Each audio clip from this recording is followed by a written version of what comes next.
قتیبہ بن سعید رضی اللہ تعالیٰ فرماتے ہیں کہ نبی حضرت ابن عمر کی روایت ہے، یہ فرماتے نبی علیہ الصلوۃ والسلام نے فرمایا تمہاری مثال اور تمہارا نیٹا جو ہے وہ عصر سے لے کے مغرب تک کا ہے، یعنی تمہارا عمر اتنا کم ہے جیسے عصر سے لے کے مغرب تک کا ہے، اور تم سے پہلے کے لوگ جو تھے بنی اسرائیل وغیرہ اور یہود و نصارہ، ان کی عمر جو تھے وہ ایسے تھے جیسے ظہر سے عصر اور عصر سے مغرب ہو۔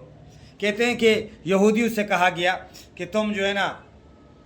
نصارہ سے کہا گیا کہ تم صبح سے لے کے شام تک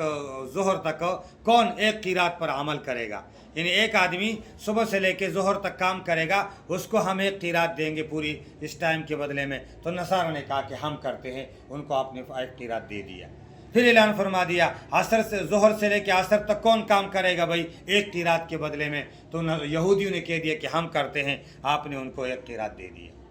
اب اعلان ہوا عصر سے مغرب تک کون کام کرے گا 2 قیرات کے بدلے میں، تو مسلمانوں نے کہہ دیا کہ ہم کریں گے، تو اللہ پاک نے مسلمانوں کو 2 قیرات دے دیا اور عصر سے مغرب تک ان لوگوں نے کام کر لیا۔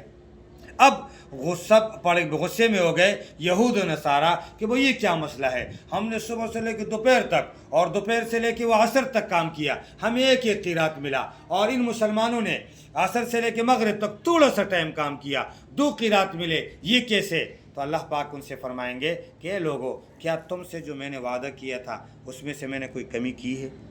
کہیں گے نہیں، آپ نے تو کہا تھا ایک قیرات دوں گا، کون کرے گا، ہم نے عمل کیا، اس کے بدلے میں آپ نے پورا دے دیا، کوئی کمی نہیں کی۔ فرمایا ٹھیک ہے، آپ کو میں نے آپ کا حصہ پورا دے دیا، اس امت مسلمہ کو، یعنی نبی علیہ الصلوۃ والسلام کی امت کو میں نے اپنے خصوصی فضل اور رحمت سے دیا ہے۔